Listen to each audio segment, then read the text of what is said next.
Declassified. The Golden Trap. When a KGB gift poisoned the CIA from within. Introduction. The nightmare on the doorstep. In the lexicon of global espionage, there is no scenario more terrifying than the walk-in. We are conditioned by Hollywood to believe that intelligence is stolen by men in tuxedos rappelling down elevator shafts or hackers typing furiously in dark rooms. The reality, buried in the dusty, redacted archives of the FBI and CIA, is far more mundane and infinitely more dangerous. The most devastating secrets are rarely stolen. They are given. This is the story of one such gift. It begins on a rain-slicked Tuesday night in West Berlin. It involves a man with a rank high enough to shake the Kremlin, a briefcase full of secrets that could win the Cold War, and a single, paralyzing question that tore the U.S. intelligence community apart. Why is he giving this to us? Based on recently declassified files, we are peeling back the layers of an operation that illustrates the ultimate paradox of spycraft, when the truth is used to tell a lie. File number 01, The Arrival. Location, U.S. Mission, West Berlin, the Berlin Station. Status, top secret, Orcon original, control. The man did not run. He did not check his watch nervously. According to the Marine Guard logbook, the subject approached the gate at 23:14 hours with the casual indifference of a man walking his dog. He spoke excellent English, though the vowels carried the heavy, wooden weight of the Urals. He presented a Soviet diplomatic passport, but it was what he said next that triggered the silent alarms. I am a colonel of the First Chief Directorate of the KGB. I am not defecting. I am here to help. I have something for the Chief of Station. In the intelligence world, this is a Class A event. The man, designated in files under the pseudonym codename Icarus, was ushered into a soundproof Did you bubble. betray your country, Major? He didn't ask for money. No. He didn't ask for a visa for a mistress. He simply opened a briefcase and placed 3 items on the table. 1. The crown jewels. A list of compromised U.S. assets in Moscow. 2. He's lying about Tech the specs, microfilm. blueprints I know. for the latest Soviet surface-to-air missile guidance systems. Check his contact list again. The hook. A handwritten note detailing a planned KGB assassination attempt on a Western diplomat. The CIA station chief in Berlin was ecstatic. The intel was fresh, it was actionable, it was gold. But across the ocean, at FBI headquarters and CIA's Langley campus, the mood was funereal. The Counterintelligence CI division looked at the gifts. We cannot and saw afford to only a lose bomb. this asset. File number the senator 02, is asking questions. The too good We to already be true lost him. paradox. This entire To operation is understand the panic, compromised. you must understand the mindset of James Jesus' Angleton, the legendary and paranoid chief of CIA Counterintelligence during the Cold War. His philosophy was simple. The KGB is not slotted. The anomaly analysis, FBI behavioral analysts, and CIA profilers immediately flagged several impossibilities in Icarus' story. Access. No single officer, even a colonel, should have had access to both missile schematics, GRU jurisdiction, and personnel files of U.S. assets, KGB jurisdiction. The compartmentalization in the Soviet Union was absolute.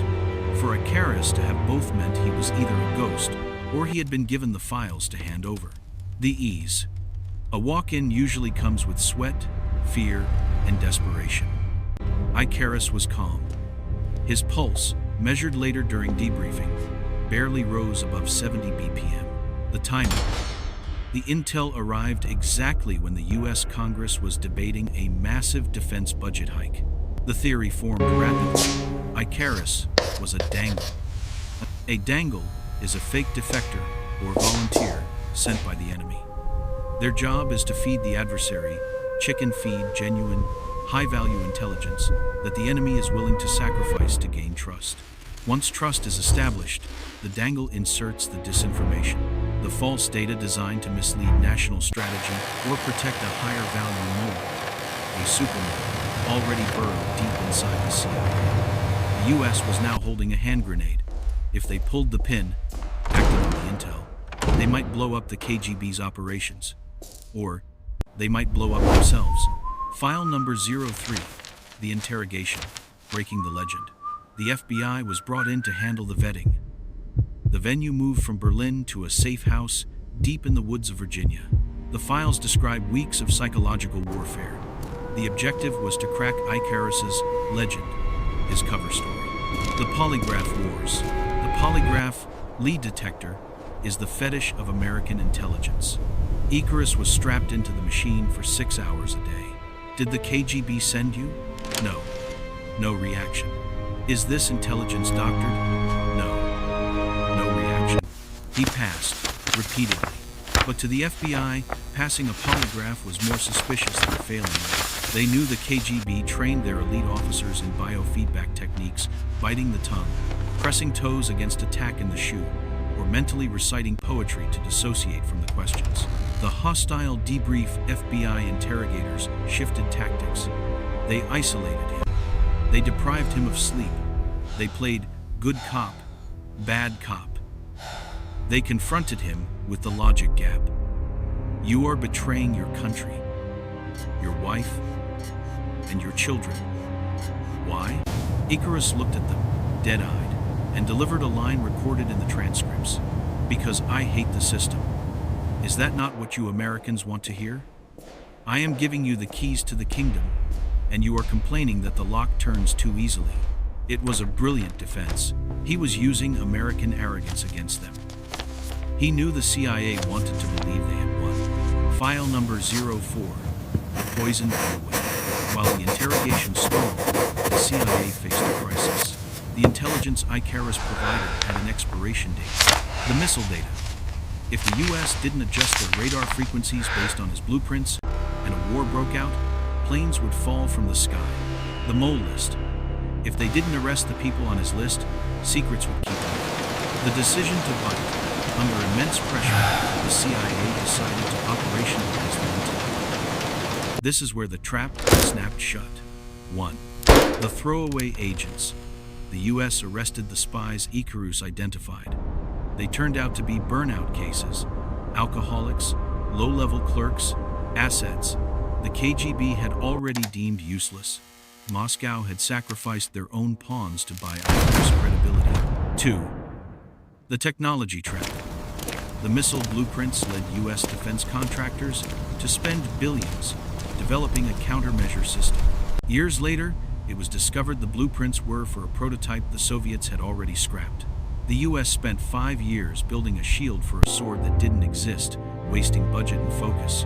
The ultimate goal, paranoia. But the real damage wasn't financial, it was psychological. Icarus began to hint that the real reason the CIA didn't trust him was that a high-ranking Soviet mole in Langley was whispering in their ears, sabotaging his credibility. This triggered a witch hunt. The CIA began investigating its own loyal officers. Careers were destroyed. Trust evaporated. The agency became paralyzed, afraid to share information internally.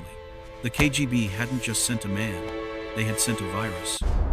By offering perfect intel, they induced a state of analysis paralysis. File number 05, the aftermath. What happened to Icarus? The files are heavily redacted regarding his ultimate fate. Some sources suggest he was eventually traded back to the east in a spy swap on the Glienicke Bridge, disappearing back into the shadows of Moscow, perhaps to receive a medal in secret.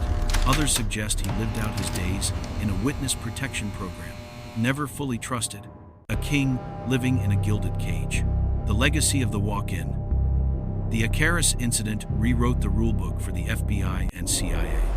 It taught them a chilling lesson that remains relevant in the age of cyber warfare and fake news. Information is a weapon.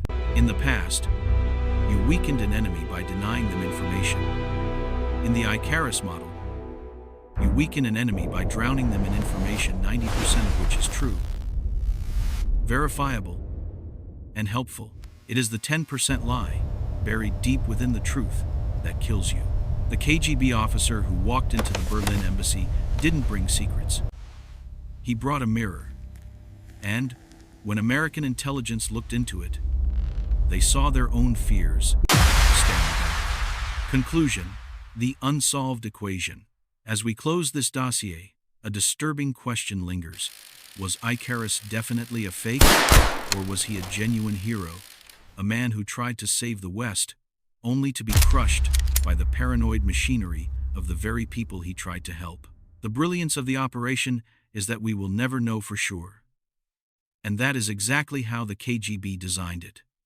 In the wilderness of mirrors, the truth doesn't set you free. It traps you.